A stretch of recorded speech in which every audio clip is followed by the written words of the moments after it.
Lyari town में आज भी अवामी सहूलियात की फराहमी के लिए बैठक लग गई और वज़ीर आला के मुशीर उस्मान हंगोरा, म्युनिसिपल कमिश्नर अहमद रंडी Khan, town vice chairman Lyari town Iqbal Hangora, UC chairman Muhib Rais, UC vice chairman Arif Panjwani, Qadir Hangora और दीगर मामा होटल नियाबाद के मुकाम पर बैठे और उन्होंने तमाम तर सहूलियात की फराहमी का जायजा लिया। और इस मौके पर उस्मान हंगोरा को म्युनिसिपल कमिश्नर अहमद रंडी खान ने तफसीली तौर पर आगाह किया कि आने वाली मुतवक्को बारिश के हवाले से अफसरान को तमाम तर हिकमत अमली तैयार करने की जो हिदायत की थी उस पर वो अमल पैरा हैं।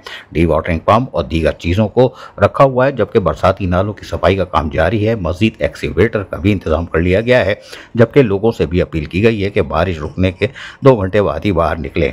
उस्मान हंगोरा ने कहा कि लियारी टाउन के लोगों को तमाम तर सहूलियात की फराहमी को हर मुमकिन यकीनी बनाया जाएगा। इस मौके पर म्युनिसिपल कमिश्नर अहमद रंडी खान ने उनको तफसीली तौर पर किए गए इंतजामात से आगाह भी किया।